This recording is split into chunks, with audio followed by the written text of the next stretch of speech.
Hey everyone, I'm Jennifer Whitaker, trauma specialist, and I'm back today to talk about another important topic. And today we're going to talk about locus of control. And last week, if you saw last week's video, you know that I talked about window of tolerance, and I went into a much deeper dive. I've alluded to it in past videos, and it's the same thing with locus of control. I've talked about it tangentially in past videos, but it's really worth taking a deeper dive and understanding this concept a lot better. So according to Psychology Today, locus of control refers to the degree to which an individual feels a sense of agency in regard to his or her own life.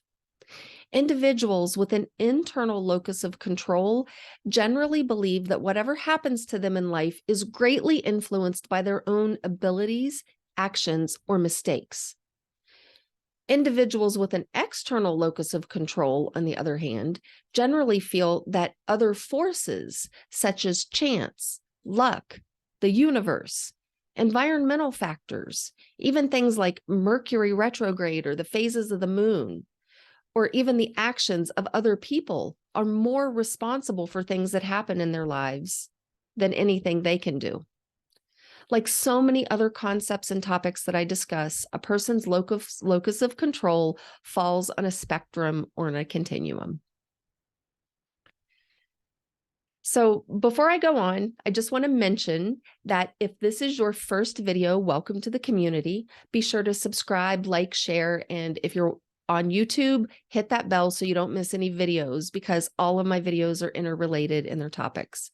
And if you're already part of the community, welcome back. It's great to have you here, and I'm really honored that you're finding enough value in better understanding these concepts and hopefully better understanding yourself along the way. So let's go back to locus of control. So where does a person's locus of control come from? How does it originate? Does it arise from nature or nurture? Well, according to Psychology Today, it's a combination. There are some genetic factors that influence a person's locus of control, like temperament, for example. And if you remember from the last video, temperament's not something we can do a whole lot about. But there are also childhood experiences that factor in as well, which point more to nurture. So particularly childhood experiences that relate to the behaviors and attitudes modeled by our early caregivers. So to quote a 2016 study by Antonio Rossi et al., and Rossi is spelled with Z's, not an S. These studies provide empirical evidence for the hypothesis that children suffering maltreatment is experiences defined as physical punishment not arising from their own behavior, psychological abuse, neglect or negligent care, exploitation, and sexual abuse involving the deliberate use of threatened or actual physical strength and power by a person or group against a child and causing or having a good chance of causing actual or potential harm to the child's health, survival, or dignity. So children suffering maltreatment have little confidence in the possibility that they can have an impact on their own experiences, especially the frustrating and unpleasant ones. These studies suggest that adults who exert control over the lives of their children are more likely to create greater emotional and functional dependence in their children. For example, if the adults aren't able to self-regulate their own emotions, it can set the stage for the child, or the entire household for that matter, to walk on eggshells. Anytime that parent is around, the child will learn to be more alert and attuned to that adult's emotional state than their own. Children strive to become the people they think their parents want them to be in order to earn or be worthy of love, attention, praise, or even just spending some quality time together. Authoritarian parents, parents who live vicariously through their children, hypercritical parents, helicopter parents, bulldozer parents, or parents who are unable to self-regulate themselves. Parents with an external locus of control themselves are more likely to raise children who also have an external locus of control. Some studies suggest that there's a direct relationship between a person's locus of control and their dominant attachment style. Individuals with disorganized, avoidant, or anxious, ambivalent attachment styles are more likely to have an external locus of control, exerting less agency over their own lives. Individuals with a secure attachment style are more likely to have an internal locus of control and more agency over their own lives. So if you missed my series of videos on attachment styles, you can always circle back and watch those. We've dropped links for you below. So whether it's in the newsletter or in the description on the YouTube video, you will find a link to the attachment style videos. Now let's talk about agency for a moment.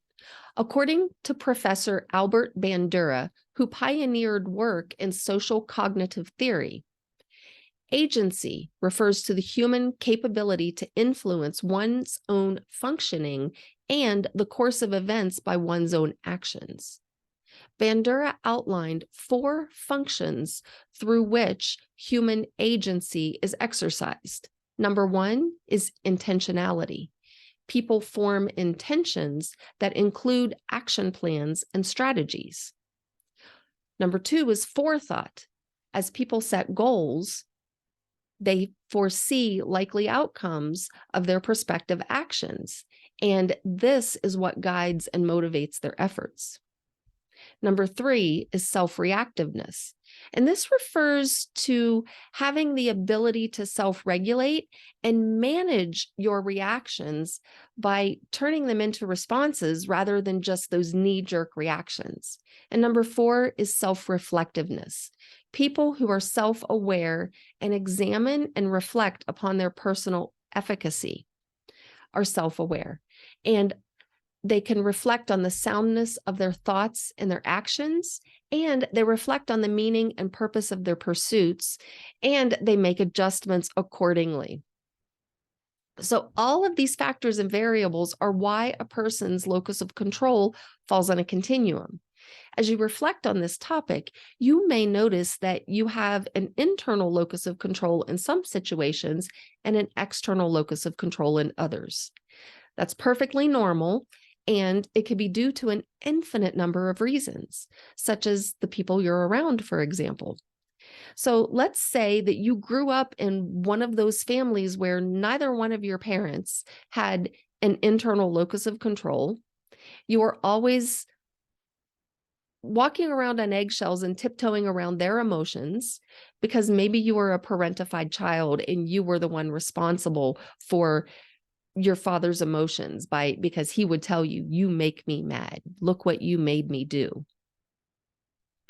Let's say you've managed to move away from your authoritarian family of origin, but you're not estranged from them. So those times that you do talk to your parents on the phone or see them for holiday meals or family reunions or just vacation visits, you may very quickly revert back to feeling like a helpless, frightened child anytime you have to talk to or be around your angry, rageful father or your manipulative martyr of a mother. Even though you may have an internal locus of control in your normal day-to-day life, it could shift quite suddenly to that external locus of control when you're around certain individuals who trigger you. So let's give a few examples just to make clear some of the differences between an internal and external locus of control and what that really looks like. So let's say Sam and Pam have both failed a test. Sam has an external locus of control, and he says his grade is because his teacher is biased and doesn't like him. She's done this before and she'll do it again. Pam, who has an internal locus of control, says she failed the exam because she didn't study hard enough and she wasn't adequately prepared. She's going to do better next time. So let's go into another example. Let's say Sam and Pam both got promotions at work, wherever their jobs are. Pam admits that she worked really hard and is excited that her efforts led to this promotion. Sam feels like he got lucky because he and his new boss are buddies who hang out after work sometimes, and none of the other candidates were personal friends with the potential boss. And so for one more example, let's say Sam and Pam are both married, but not to each other, and they're both late for a date night with their respective spouses. Pam admits that she messed up by not watching the clock closely enough. She apologizes to her spouse for being late and asks how she can make it up. Sam, on the other hand, blames his hectic day at work. He blames traffic, and he even blames his spouse for not telling him the time of their dinner reservation, despite the fact that date night is the same time every week. So I hope that gives you some more examples as to what these locuses of control really look like. And there are pluses and minuses to both. While the person with the external locus of control might come across as someone who just won't accept responsibility for anything, nor will they accept the consequences of their actions, unless it's a positive outcome. However, these individuals are less likely to beat themselves up over a less than desirable outcome. They can let things roll off their shoulders pretty easily. And when this practice is used moderately and with critical thought, it can make an individual more resilient. These are individuals who are more likely to keep up with the Joneses, and these are the external locus of control people. You're more likely to see them keeping up with the Joneses, giving into peer pressure, and following the crowd. They're more likely to consult with others before making any big decisions in life to get the opinions of everyone around them. And then probably deciding what somebody else told them to do rather than making the decision for themselves. So you can see that the balance, it can be a little, but there are some positive aspects to it if it's in moderation. A person with an internal locus of control is more likely, from a backfiring perspective, to be extremely hard on themselves. And they'll blame themselves sometimes for every little thing because they can get into that taking accountability and responsibility. They can sometimes take that too far. They can also be the ones cracking the whip at work because they hold themselves to a really high standard, and they're more likely to hold others to that same standard. These individuals, however, with an internal locus of control are less likely to conform and just follow the crowd without a good reason to do so. They utilize critical thought and their own self-awareness before making any important decisions or before following the crowd or anything like that. So if you've just realized that you predominantly have an external locus of control, I've created this worksheet to help you start sorting out what you can control and what you can't control. So inside the outline of the person, write what is within your control, and in these wide margins around it, write what is outside of your control. So for example, and I use different colors inside and outside. So for example, what's within my control are things like my thoughts, my words, my actions and behaviors, my reactions, my decisions and choices, my work ethic, my habits, my boundaries, my attitude, where I live, what I eat, what I study, what I learn, how much money I spend. That's just a few examples. Please fill this out and put your own examples in here. And then what's outside of my control? Things that I can't control are the past. I can't change things I've said and done in the past. I can't change outcomes. I can't do a whole lot about aging. I can't change the weather.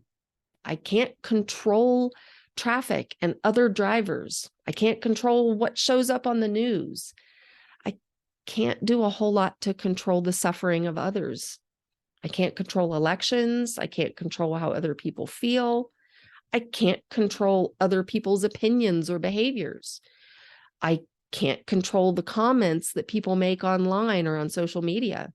I can't control my genetics. I can't control corporate earnings.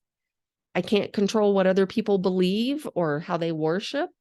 and I can't control the economy and inflation or the cost of things. And again, those are just some examples. Please fill this out and start to get some practice of really sorting out and outlining what you can and can't control in your life.